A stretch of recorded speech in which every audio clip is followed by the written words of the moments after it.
चर्चेने मी मगाशी उल्लेख केला, वाघिवली संघाची रन मशीन आणि पहिल्या बॉलवरती स्वॅग से करेंगे सबका स्वागत, षटकारानं स्वागत करतोय जयेंद्र हा फलंदाज।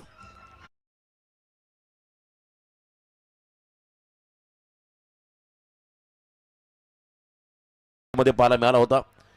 यावेळेला बघा कव्हर्सला क्या बात आहे, क्रॅकिंग कव्हर ड्राईव्ह, पॉइंट आणि कव्हरच्या मधून हा वेगवान स्ट्रोक, बॉल मागे चालला, सीमा पार, चौकार।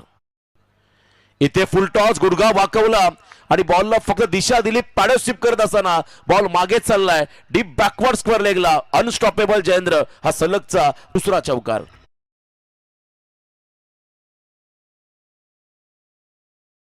संपत असताना धावाल्या धाव फलकावरती, त्या म्हणजे एक खेळाडू बाद 34, आता येणारे बॉल 18 आणि विजयासाठी फक्त आणि फक्त 12 धावांचं समीकरण।